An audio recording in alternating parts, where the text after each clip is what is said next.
Hello everyone and welcome back to another video. In this video we're going to be making modern anti-air defense mechanisms in Minecraft. So right now we're here on my Minecraft Earth SMP right off the coast of Iran in the Persian Gulf, and today we're going to be trying to deny access to this Iranian airspace over here. In Minecraft, elytras can be pretty annoying to deal with on the battlefield. They just give you so much mobility and allow your opponents to pick their fights and then leave once things aren't going their way. Elytras do have one weakness however, which is the fact that you need to sacrifice your chest plate to wear one. In order to make a successful air defense system, we don't necessarily need to kill the players with the elytra, we just need to be able to remove their ability to operate in a certain area. Before we get into the more complicated stuff, I'm going to show you guys some basic handheld munitions you can use against air opponents. This guy over here is going to be our test dummy. We'll start with a multi-shot crossbow with quick charge 3 and instant damage 2 arrows. It does 2 hearts of damage per confirmed hit. The added bonus is that you have the spread of the multi-shot and the quick charge, which allows you to do a lot of damage in a very short amount of time. For our second practical munition, we're going to be using poison 11 seconds and a power 5 bow. Your arrow of poison with 11-second timing does more damage over the entire duration of the potion effect just because it lasts longer. Now if we charge it up at full power and lob it at our test subject, it does 3 hearts of damage immediately, and as you can see we arrived to 5 whole hearts of damage with that one arrow.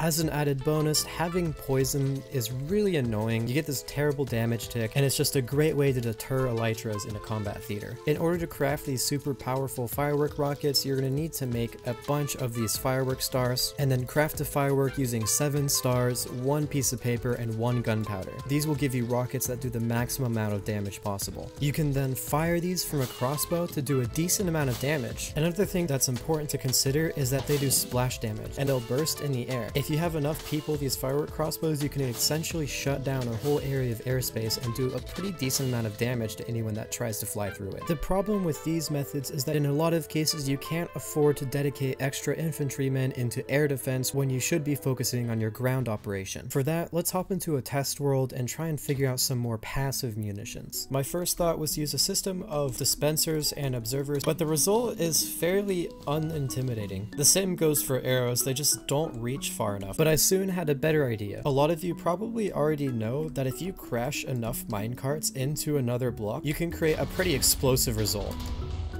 These minecarts are strong enough to kill a player in full netherite armor. With this, you can make some pretty lethal traps. What you probably didn't know though, is that if you have enough of these stacked TNT minecarts and you crash it, you can make an explosion that spans way up into the sky and kills basically anything above it. We can take this one step further by using a hidden skulk sensor to set off the mine whenever any player walks nearby and makes noise.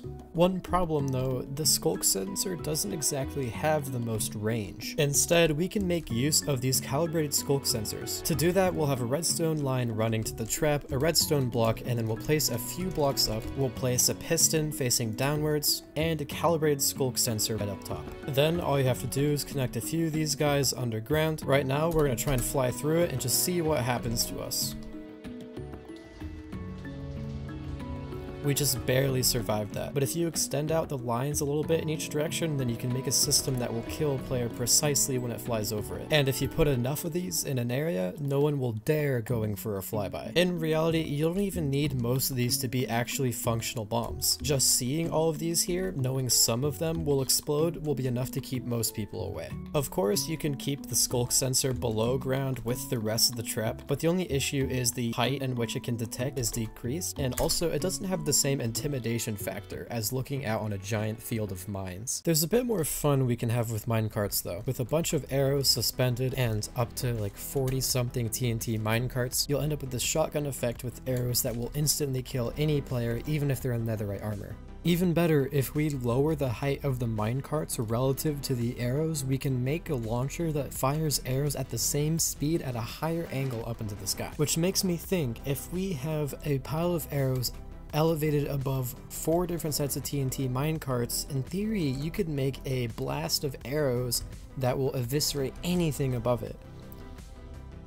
Ooh. You can also change which way the arrows launch by changing the number of TNT minecarts that are involved on each side. But you end up with a really cool one-time use programmable trajectory arrow launcher. This design is of course very, very expensive and only one-time use, so I want to try and design something that is a little bit more practical. We could probably design a simple TNT launcher to do the job. I just designed this very simple anti-aircraft TNT launcher. It looks a little bit complicated, but it's really not. You have all these dispensers down here filled with TNT. You press this button, wait a bit, fire the second button, and it'll send a burst of TNT, and you end up with this really cool air burst effect. The one downside is you do have to have a person manually operate the cannon, and it takes a little while to reload too. Here's my second design. It has an observer clock here with a redstone dust.